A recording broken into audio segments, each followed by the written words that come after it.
Түсіреміз, мемлекет мекеме түсіреміз. Шықпаймыз, неғымен шығады екен. Түлкібас аудандық ЖКХ-ның басшысы, мен келіп тұрмын ЖКХ-ға, орында жоқ, якобы аудан әкімі кет қапты, міне телефонын алмайды. Өткендегі автотұраққа қатысты, міне 40 миллион теңге смета. Бұл сметада жазылған устройство ограждения штрафстоянки в Түлкібасском районе дейді. Егер ол штрафстоянка жеке меншіктіке болатын болса 40 миллион кімге бөлінді сонда? Ол ақша қайда? Міне жауап беруші, міне жауап бермейді мына кісі.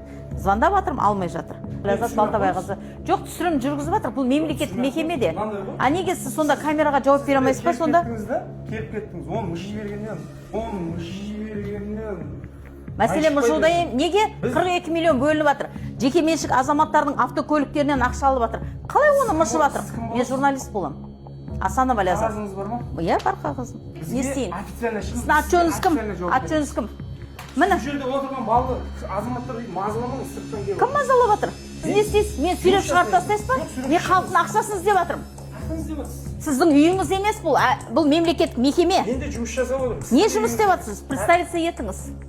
Міне көрдіңіз ба, Түлкібас аудандық акимат ЖКХ бетімен кеткен. Мен ана штрафстоянка 47 миллион қайға кетті деп кеп отырмын. Неге жеке меншік көліктер біреудің жеке бір стоянкасында тұрады? Ақша қайға кетіп жатыр? Сізден жауап беремін. Маған айқайламаңыз.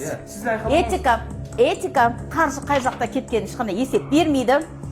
Неге жеке айып тұраққа, жеке азаматқа қаржы төленеді деген ешқандай ақпарат жоқ. Ана үлкен кісі айтады, ақша қалтама кетіп жатыр дейді.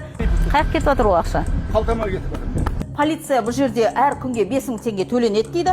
Көлікке оны 5000 теңгеден айып төленеді мысалы. Ал енді міне ЖКХ-ның түрі мынау.